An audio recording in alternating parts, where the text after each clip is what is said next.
here goes. Equity. Now, this is a word I haven't had to think about or deal with in my teaching for a long time. I saw this famous image, right, of the three kids looking over at the baseball field many years ago, but it hasn't really popped up, and I only care about things if they influence what I do on a day-to-day basis in my classroom. I come across this word equity as I was applying for my teacher certificate to move back to New Zealand, and I had to prove that, I was meeting the standards, and one of the standards is about equity. And so I began to think about it, and I thought it remembered this picture I'd seen many years ago, and I thought, is my teaching equitable? Do I focus on equity? And then, like everything I do with teaching, I thought through and walked through the practical realities of what this looks like in a classroom. And I realized that this image completely fails us as classroom teachers, and I don't see any practical value in this metaphor or this image. Now, as a general idea, right, and so maybe the issue is I don't understand what equity means. That's perfectly plausible and probable. So please educate me in the comments. The general idea of equity, what I got was treating everyone the same is not fair. And that makes sense in some circumstances, right? So it's not equality, giving everyone the same. We treat people differently. Now, again, I walk through what does this look like in the classroom. Now, looking at this image, I struggled to understand what it was really a metaphor for, right? What's being represented here in terms of classroom teaching? I thought, okay, maybe this is saying that the baseball is a lesson and that's the objective, right, to get kids to learn. But there are certain obstacles and disparities and differences and inequalities between students before a lesson starts that impedes their ability to learn. There are, definitely. But as a teacher, well, I can't influence that.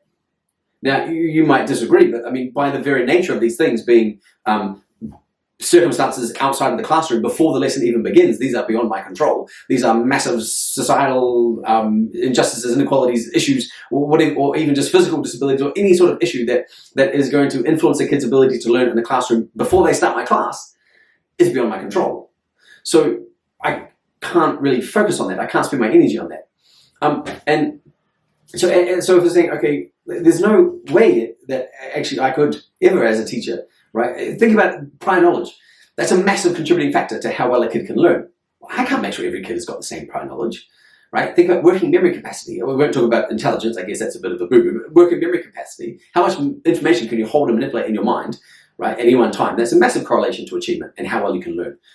And then even go to like that, what influences that is, how you were treated in your first few years of life. Were you breastfed or not is a massive one. Why? I can't influence these things. I can barely influence that with my own kids, right? Clearly I can't.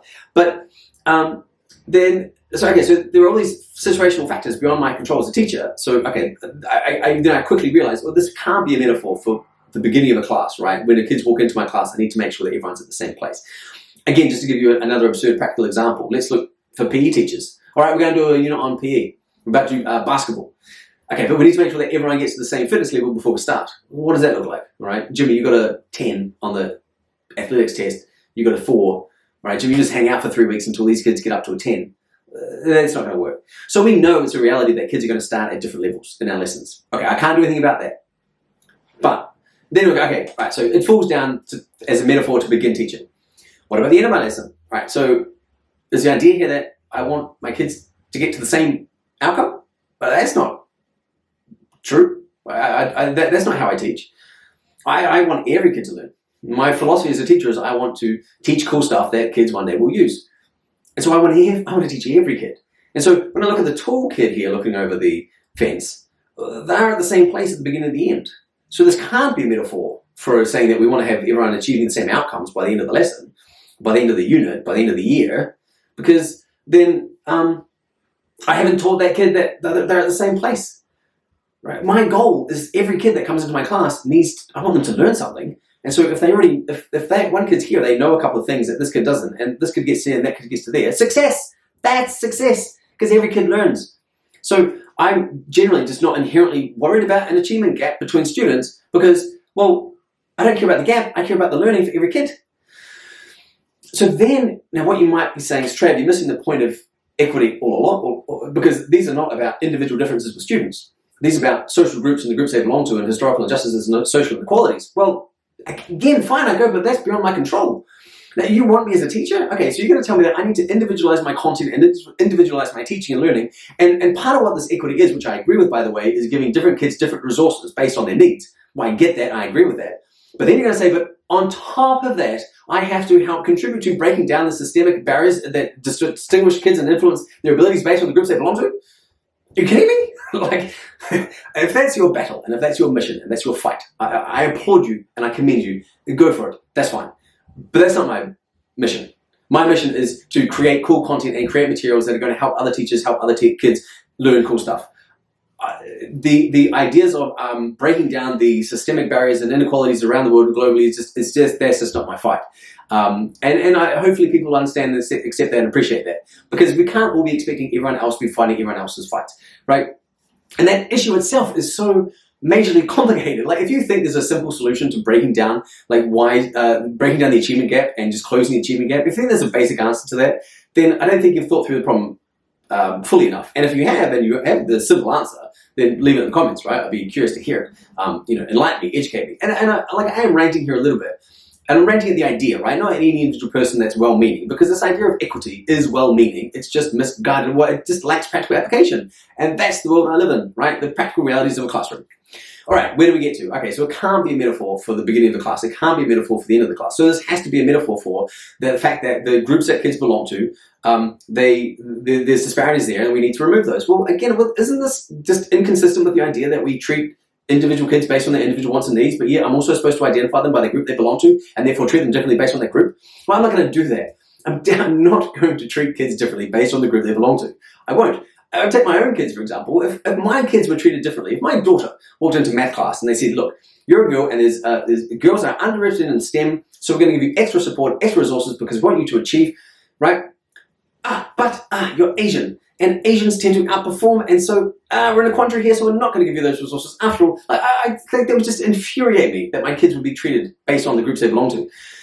And I don't think anyone sincerely believes that, right? And that's not what we're doing. And when I see equity in the classroom and how it's applied, I don't actually ever see examples of that. Now, I might just be out of the loop, but I don't think that's what it's talking about. I Googled equity in the classroom and it came up with 8 ideas of how to be equitable. And it was all just about treating kids normally and treating them with respect and understanding where they come from. And there was nothing really that egregious by it. And it was just well-meaning, and that was fine. But if you have come across other ideas where we are supposed to treat kids differently based on their race, then let me know. But that's the other thing about teaching, right? This all comes from a different cultural context. If you're watching this in America, your teaching context will be very different. Say me in Japan, or in New Zealand, or in India, or in Germany. And so we have to really be careful of that too, that these ideas might not translate across cultural barriers, right? And across cultural contexts, and even across school contexts. That makes perfect sense. Now, coming back to this idea about social inequalities, and that this visual metaphor, it just fails down in that regard. The other issue with this is that it's focusing on quantity, and that's where I think it might rub people the wrong way. And I think that's probably maybe deliberately done so, where it's about, in some instances, it's about taking a box away from the toolkit to make them all the same at the end. But that's not fair. And we think about, okay, am I supposed to give different amounts of resources, quantity of resources to my students based on their levels and their characteristics? I can't imagine, I've walked through this problem in my head, and I can't see the resource that I would give different amounts to that would be fair and ethical, and that I would stand by and say that's okay. What are my main resources as a teacher? Number one, my time. I am going to give the kid who's aiming for an A+, getting from an A to an A+, just as much time, effort, attention, and energy as a kid aiming from a D to a C. Now, I'm not going to treat them differently based on their backgrounds or the groups that they belong to. I'm going to treat them based on their individual merits, right? And say, like, based on my 3 levels of outcomes, which is what I use for all my teaching, I'm going to say, right, I want to help you get to the next level. Because that A+ is just as important for that kid as getting an A as a C, a D to a C. And I feel like possibly this is saying, well, actually, no, we want to get everyone to hear, and this, I'm just not for that, okay? In my classroom. And I could not look that kid, I know who that kid is, I know, he probably knows what I'm thinking of. That kid is going to say, Mr. Dixon, I want your help here. I would not ever say to him, I'm not going to help you because you don't need it. I'm going to go and give all my time to these kids over here, right? No, okay, so I'm not going to give my time, I'm going to give my time equally to my students. There's an equal amount of time to my students, regardless of where they're at, because they all need help to get to the next level, right?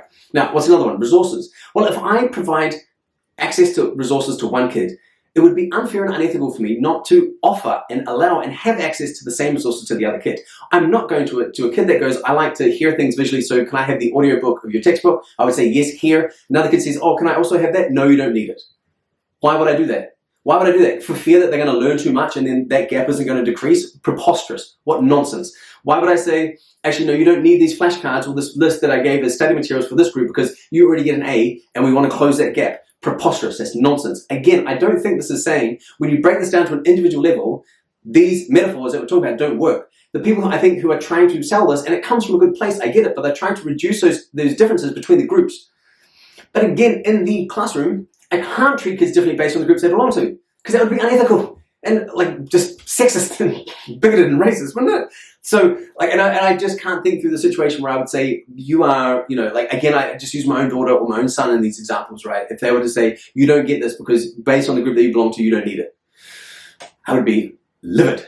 So therefore, so resources in terms of materials that I create for my students, I have to give them equal access to it. Now they may not need it, but I would still give them access to it. I wouldn't deny access to kids to the, so now here's where I would say, okay, this amount of resources, right? Then the boxes just fail in that analogy. Now where they might make sense is the type of resources that I create. And okay, now I get it. Like, it's a very simple example. I'm not going to give the same amount or the same type of feedback to every kid. I don't give the exact same grade or the exact same feedback or the exact same advice to the kid getting A, a kid getting a D. That'd be silly. But I do give them feedback, and I do give them different types of feedback, right? And so I think if we were to reimagine this metaphor, maybe what it should be is not the baseball game, because what the hell, the baseball, I don't know, watching a baseball game, how does that to do with anything with learning? Okay, and again, this metaphor might not even be designed for teachers. Great, then don't bring it to my PD and don't, like, I don't need to see it in teaching, right? Because we're seeing that this really, it's just falling down as a practical metaphor. Okay, so what about a metaphor? I was thinking, okay, how would I redesign this if I could? Well, I would have a 3-arm teacher. Why 3 arms? Because we have to admit that this stuff is bloody difficult. It's very difficult to treat, to create these different resources, to treat kids equitably, to have, saying that we have to create these individualized learning plans based on their individual needs is very tough. So it has to be a 3-arm teacher that's got 3 kids in them. Now that 3 kids is a metaphor for 30, so extrapolate that. You've got one kid here who's maybe asleep, bored, unstimulated, because they're a high achieving kid that just gets it. Like, one arm would be giving them like some sort of extension stimulating material to like go off and, extend themselves. And you've got a kid down here, maybe they have a hearing aid perhaps, right? And so that you give them something like, audiobook would work, like pictures, like a picture diagram, right? Give them that handout. And then the kid in the middle, what would the kid in the middle have, right? Maybe, I don't know, like just an iPad with a play button on it. So now I do that. So I have an audiobook and I have the visuals as a video. I record my lectures on a video and I have the textbook as well and I explain it. And so all my kids have access to the content in any number of ways, okay? Just depending on when they might need to use it. Not based on learning styles, that's a rant for another day. So that, I think, is a far more useful metaphor. It's not about giving different quantities to different kids. It's not about narrowing the gap. It's about giving the right materials to the right kids so they can extend themselves, regardless of where they finish. And again, that's where I come back to, if someone can please, if I'm missing the point here, again, genuinely, I'm curious to learn. Equity is not in my wheelhouse. It's just not something, I'm teaching an international school in Japan for the last 11 years. I've been focused on my content. I believe content is king. This is something that hasn't popped across my desk. I'm only looking at it now and thinking about this word equity and what it might mean and how it works in education because I've read it in the New Zealand Standards and Teachers Practices Guide, right, in order to get my qualifications up to snuff. Have I ranted about that long enough? I feel like I made a pretty solid case, right? Here is where I would conclude on it. It's a valid idea. There is merit to the idea that treating everyone the same is not treating them fairly because we need to give different things based on different kids' wants and needs. That's where I agree wholeheartedly. And if we just finish it there, then, yep, I do focus on equity. But if it's anything else than that, if it's anything else that does not help me teach every single kid in my class something useful that one day they will use, then I'm just not interested. Cheers.